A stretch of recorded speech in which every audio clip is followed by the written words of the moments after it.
दोस्तों, आज की कहानी है छलावा भूत की। यह कहानी विशाल नाम के एक ऐसे लड़के की है जिसका सामना एक बार छलावे से हो गया था। दोस्तों, वीडियो शुरू करने से पहले मैं आपसे एक सवाल पूछता हूँ। अगर आप उसका जवाब दे पाए तो आप रियल में एक जीनियस हो। तो दोस्तों, सवाल है, एक पुलिस का बेटा वकील है लेकिन वकील के पिता जज हैं। तो बताओ पुलिस कौन है? दोस्तों, अपना जवाब हमें कमेंट बॉक्स में जरूर दें। दोस्तों, अगर आपको रहस्यमयी और डरावनी कहानियां सुनना पसंद है तो हमारे चैनल को सब्सक्राइब अवश्य कर लें और इस वीडियो को लाइक कर शेयर अवश्य करें। तो चलिए शुरू करते हैं विशाल की ये कहानी, उसी की दीवानी। यह कहानी तब की है जब मैं अपनी मौसी के घर छुट्टियां बिताने गया हुआ था। उस समय मेरी गर्मी की छुट्टियां चल रही थी। मेरे मौसा जी एक डॉक्टर हैं, तो उन्हें रहने के लिए एक क्वार्टर मिला हुआ था। वे उस क्वार्टर में दूसरी मंजिल पर रहते थे। उनके फ्लोर पर एक बालकनी थी जिसके पीछे की ओर जंगल था और रात के समय उस जंगल से अजीबोगरीब आवाजें सुनाई देती थी। ऐसे ही एक दिन की बात है जब हम सभी खाना खाकर रात में बालकनी में बैठे बातें कर रहे थे कि तभी मेरी मौसी का लड़का हमसे कहने लगा कि किसी में इतनी हिम्मत है कि वो रात के समय इस जंगल के अंदर जाए। हम सभी हंसने लगे तो उसे कहने लगे कि ये क्या फालतू की बात कर रहा है, भला कोई इस जंगल में इतनी रात को क्यों जाएगा, कोई जंगली जानवर मिल गया तो शामत पक्की है। ये कहकर हम सब हंसने लगे। वो बोला कि मैं मजाक नहीं कर रहा हूँ। मेरे स्कूल के दोस्त बताते हैं कि एक बार ऐसे ही एक लड़का उस जंगल में चला गया था, फिर उसका कभी कुछ पता नहीं चला। गांव के लोग बताते हैं कि उस लड़के को अपने पिता के जंगल में बुलाने की आवाज आई थी और वो उनकी आवाज के पीछे पीछे जंगल में चला गया और फिर कभी किसी ने उसे नहीं देखा। मैं हंसने लगा कि यह तो झूठी कहानी है। अगर वो लड़का लौटा ही नहीं तो लोगों को किसने बताया कि वह आवाज उसके पिता की थी?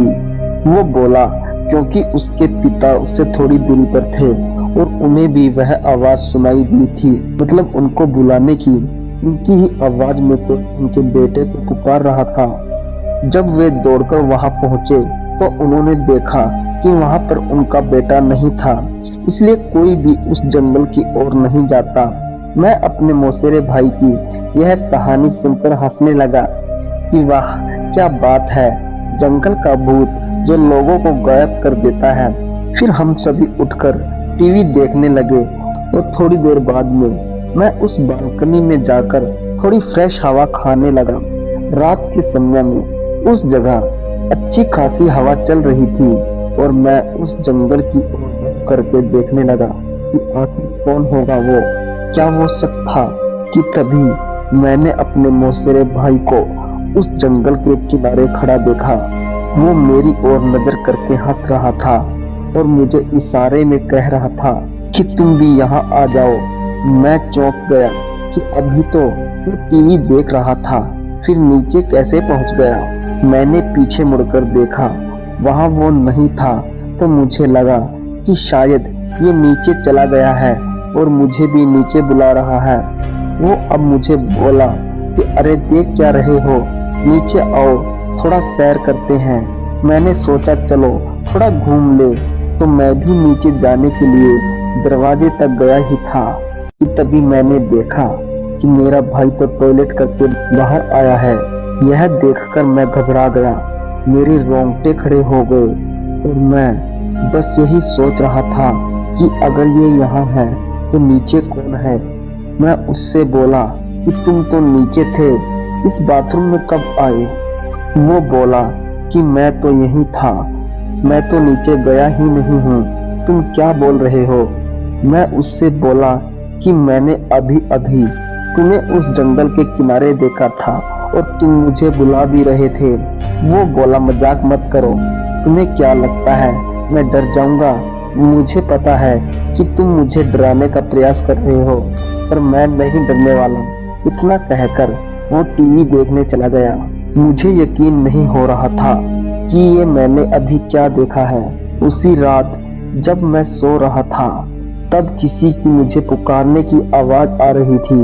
वो जो भी था मुझसे कह रहा था कि मैं तुम्हारा कब से इंतजार कर रहा हूँ, तुम तो आई ही नहीं, देखो जल्दी आओ, फिर हम दोनों साथ में इस जंगल के अंदर घूमेंगे। इस बार यह आवाज मेरे भाई जैसी नहीं थी, बल्कि किसी ऐसे बूढ़े आदमी की थी जो काफी लंबा होगा और बहुत ज्यादा सिगरेट पीता होगा।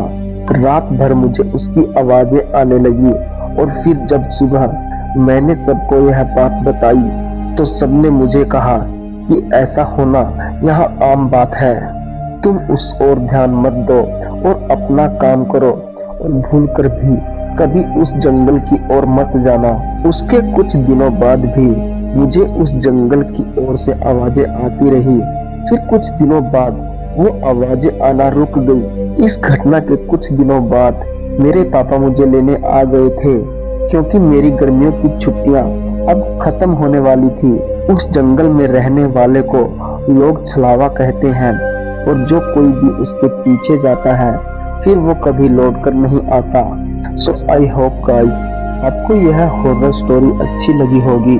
दोस्तों मैं आशा करता हूँ कि आपको छलावा भूत की यह कहानी बहुत पसंद आई होगी और ऐसी और भी रियल घोस्ट हिंदी स्टोरी देखने के लिए हमारे चैनल एजे स्टोरी पर बने रहें।